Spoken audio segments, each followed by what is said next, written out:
Pessoal, vamos falar sobre essa reportagem que saiu no Jornal Nacional, onde foi utilizado nanobolhas com ozônio para despoluição do Rio São Francisco.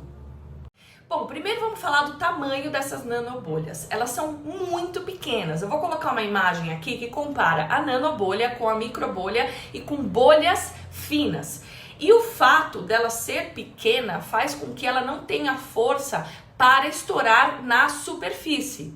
Vocês podem olhar essa imagem aqui, que tem a comparação de uma bolha grande, que ela acaba estourando na superfície, e uma bolha pequena, fina, que ela tem esse movimento browniano. Ela não tem peso, ela não consegue, ela é tão leve que ela não consegue chegar na superfície. E o que isso significa na prática? Significa que essa bolha ficará por mais tempo nesse líquido. E a bolha nada mais é do que um saquinho onde o gás fica dentro dele. Então você concorda comigo que se eu tenho uma bolha de ozônio, esse ozônio ficará guardado dentro dessa bolha e quando essa bolha explodir, esse ozônio será liberado para reagir com os micro-organismos. Esse é um ponto da nanobolha. Tem outro ponto também. E a própria nanobolha, quando ela estoura, ela libera uma energia e essa energia reage com os íon-hidroxilas e formam os radicais hidroxila. Isso que é uma coisa muito importante, muito legal da nanobolha.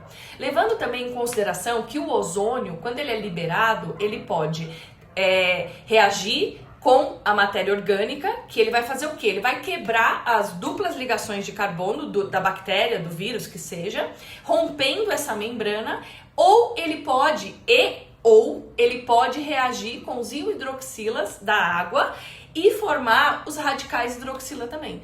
Por isso que a gente fala que a nanobolha e o uso do ozônio também podem criar esses radicais livres. E o que é um radical livre? O radical livre são espécies químicas que são neutras e que possuem um elétron desemparelhado. Então, por exemplo, se a gente pegar o cloro, ele possui 7 elétrons na última camada, então tem um elétron dele que não está em parzinho. Então ele vai fazer de tudo para arrancar o elétron de outro lugar, que pode ser um micro-organismo, por exemplo, e para que ele se estabilize. Quando a gente fala do uso do ozônio, o ozônio ele é produzido e ele entra em contato, com a água que seja, e ele se decompõe. Quando ele se decompõe, ele volta a ser oxigênio e ele forma o que a gente chama de oxigênio nascente.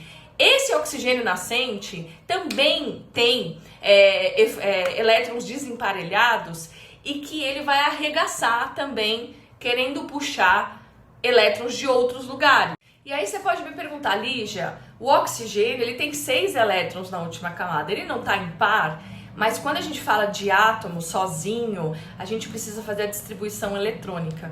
E quando é feita a distribuição eletrônica do átomo do oxigênio, a gente consegue ver que ele tem 2 elétrons desemparelhados. É mais complexo, esse assunto. Mas enfim, o importante é saber que a nanobolha, por si só, ela tem uma potencial zeta que a gente chama negativo, então ela acaba atraindo algumas sujeira, algumas partículas para perto dela. Além disso, quando acontece a explosão, ela libera energia e cria radicais livres, que são os radicais hidroxila, e tem também a questão do ozônio que estará dentro dessa bolha de gás e que também fará essa oxidação, reagindo com esses micro-organismos. É isso, eu espero que vocês tenham gostado.